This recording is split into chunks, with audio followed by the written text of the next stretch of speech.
बर' news नायगिरि गासिबो रायजो राजाफोरनिसिम गोसो गोरबोनिफ्राय गाहाम हामलायनाय बावहरनायजों लोगोसे दिनैनि गोदान भिडिअ बयखौबो बरायबाय। दासिमनि माखासे खौरांफोर लानानै फैदों। नोंथांमोना भिडिअखौ जोबजासिम नायलांदो आरो चेनेलाव गोदानै फैदोंब्ला चेनेलखौ साबस्क्राइब खालामनानै बेल आइकनखौबो अलाव होनानै लादो सानफ्रोमबोनि खौरां लानो थाखाय। अब्ला दिनैनि सेथि खौरां नोंथांमोननो लागै होनो आखायाव लादों। क'क्राझाराव प्रमद बर' दैदेननाय सरकारा महिला सेल्फ हेल्प ग्रुपफोरनो 25,000 रांनि चेक राननानै होदों। मैया बिटिआरनि सिएम प्रमद बर'आ खौराङाव फोरमायनाय बादिब्ला बे बोसोराव बिटिआर सरकारा 6,000 सेल्फ हेल्प ग्रुपफोरनो 25,000 रां होगोन। 6,000निनो सालबारि, बिजिनी आरो मसलपुर साब डिभिजनआव होनाय जाबाय होनना बुङो।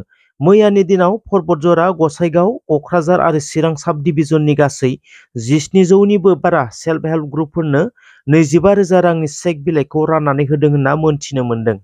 फैगौ ल'कसभा बिसायख'थिनि थाखाय बिपिएफ दोलोनिफ्राय 3 बिजाथिनि मुंखौ फोसावना होदोंमोन। प्रमिला रानी, खाम्फा आरो पृथ्वीराज।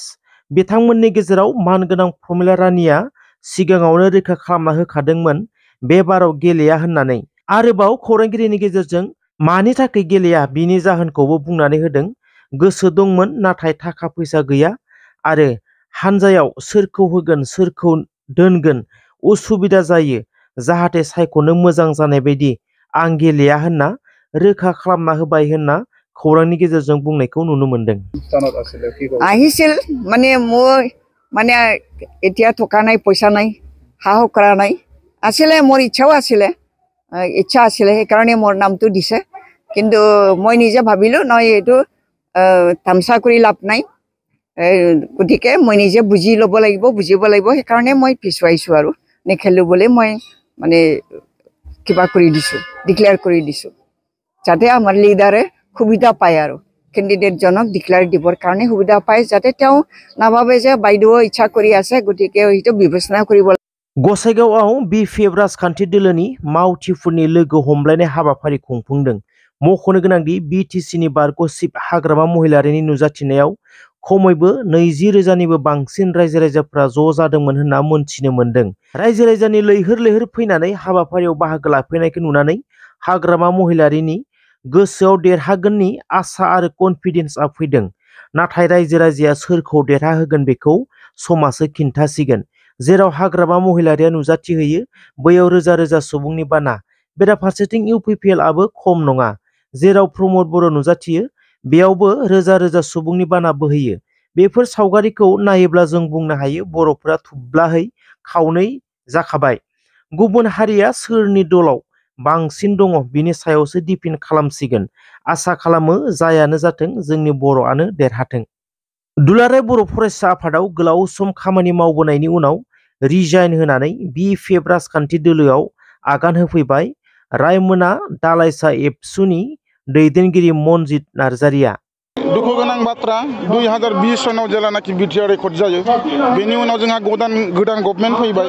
गोदान गभर्नमेन्टआ खालि माने मा होनो बुवा प्रतिश्रुति होनानै माने दिनैनि दिनाव माने खुनु गोजोननाय गैया। थारमाने मनजित नार्जारि थांनाय समाव आङो 4-5 बोसोर दुलाराय बर' फरायसा आफादाव रायमना दालाइसा इउनिट एबसु हिसाबै आं खामानि मावदोंमोन। दा जिहेथु आंहा दुलाराय बर' फरायसा आफादनिफ्राय फैनायाव आंहा दुखु मोननांगौ गैया आरो दुलाराय बर' फरायसा आफाद हिसाबै जे आं फैब्ला जे दुलाराय बर' फरायसा आफादा जोबगोन बे नङा।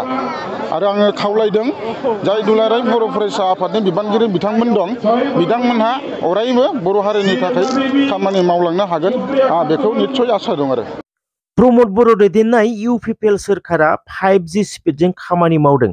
बेखायनो इउपिपिएल हानजायाव हाबफैबाय बड'लेण्ड मुलुगसोलोंसालिनि बारग' आफादगिरि हिरकज्योति मोसाहारिजों लोगोसे 51 लाइमोनफोरा। गिरिमोन बुसुनि दिनैनि दिनावहाय जों गासै लाइमोनफ्रा 51 जन जोङो जइन जाफैदों सार रनजितनि माबायावहाय रेसिडेन्सआवहाय। थ' बिनि जइन जानायनि मेन उद्देश्यआनो जादों जेनेबा मा होनगोन, जिहेतु जोंनि इउपिपिएल सरकार प्रमद बर' सार दैदेननाया माने मोनसे ओरैबायदि स्पिडजों खामानि मावगासिनो दङ जेखौ जों बुंनांगोन दिनैनि दिनाव 5G स्पिड होननानै।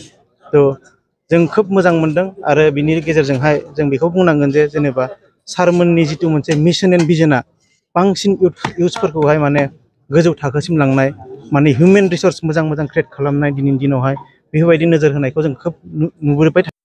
गाहाय मन्त्रि नरेन्द्र मदिया आसामाव फैनानै लाचित बरफुकननि हाबाफारियाव बाहागो लानायजों लोगोसे आसामनि काजिरङा नेशनेल पार्कआव सेथि बारनि थाखाय दावबायहैनायखौ नुनो मोन्दों। एलिफेन्ट साफारि आरो जिप साफारि खालामनायखौ नुनो मोन्दों। बेराफारसे आसामनि गुबुन गुबुन जिल्लाफोराव कानि हेंथायै गोख्रोङै सोमावसारनायखौबो नुनो मोन्दों। ससियेल मिडियाआव खाम्फा बरगयारी आरो इउपिपिएलनि सोद्रोमाजों दम होलायनाय बाथ्राफोरा गोसारदों। खाम्फा बरगयारीजों सिनाय मोनै सिख्लाजों एलिगेशन लाबोनायनि सायाव खाम्फा बरगयारीया खौरांनि गेजेरजों रोखा खालामनानै होदों। जाय सुबुङा एबा जाय चेनेलआ भाइरेल खालामदों केस रेजिस्टार खालामनाय जागोन होननानै फोरमायनानै होदों। बेराफारसेथिं खाम्फा बरगयारीजों इउपिपिएलनि सोद्रोमाजों अफार फननि गेजेरजों दम होलायनाय कल रेकर्डआ ससियेल मिडियाआव गोसारदों। मख'नो गोनांदि टेम्परारि मासिखौ लानानै बर'आ पलिटिक्सआव माबायदि थासारियाव दं साननो गोनां बाथ्रा। गाव गावनि दोलोखौ मोजां दिन्थिनो थाखाय, गाव गावनि दोलोखौ मजबुत खालामनो थाखाय, गोख्रों खालामनो थाखाय गोबां समावनो दोलोफोरा सोरखौबा भाइरेल खालामदों, सोरखौबा दम होदों, सोरखौबा गावथारगोन होनना दम होदों, सोरखौबा बुथारगोन होननानै दम होदों, सोरखौबा दानथारगोन होनना दम होदों, बायदि बायदि। তাত দিছে আৰু ছোৱালীৰ ফটোটো পিছফালে কোনোবা এজনী ফটো দি দিছে স্কাৰ্ট পিন্ধা আৰু বেচাৰী অকলে আছে। কোনো ব্যক্তি এই ছোৱালীৰ লগত নাই। না মই ছোৱালীৰ লগত আছোঁ, না ছোৱালীয়ে মোৰ লগত আছে। সেই ফটোটো দি পেলাই মোক তেনেকুৱা এলিগেশ্যন আনিছে মই বোলে এণ্টি ছ'চিয়েল আৰু ছোৱালীসকলৰ লগত ইলিগেল এফেয়াৰ্ছ থকা ব্যক্তি। মই ক'ব বিচাৰোঁ বা এই যি ব্যক্তিয়ে সেই ভিডিঅ'টো পষ্ট কৰিছে তেখেতে যদি মই তেনেকুৱা কৰিছোঁ সেই ছোৱালীৰ লগত তেতিয়াহ'লে ছোৱালীৰ ফেচটো ক্লিয়াৰ কৰি দিয়ক, দেখুৱাই দিয়ক আৰু ৰাইজৰ ওচৰত পাব্লিকলি এই ছোৱালীক আনি পেলাই ৰাইজৰ ওচৰত ক'বলৈ দিয়ক যে তাইৰ মোৰ লগত কিবা এটা সম্পৰ্ক আছে বা এই ছোৱালীটো মোক চিনিব পাৰে। যি ব্যক্তিয়ে যি ছোৱালীয়ে এংকৰিং কৰিছে এই ছোৱালীটো খুব প্ৰফেশ্যনেল মানুহ। ছোৱালীটো প্ৰফেশ্যনেল আৰু তাৰ যিটো ভইচ এই ভইচটো ফেমিলিয়াৰ লাগে, মানে জানা লাগে। তাই খুব সম্ভৱ কোনোবা এটা পৰ্টেল চেনেলত এংকৰ হ'ব পাৰে আৰু যি পৰ্টেল চেনেলটো মই ফ'ল' কৰোঁ। গতিকে বেছি দিন নালাগিব আমি এই যিটো এংকৰিং কৰা ছোৱালীক আমি নিশ্চয় আইডেণ্টিফাই কৰিব পাৰিম।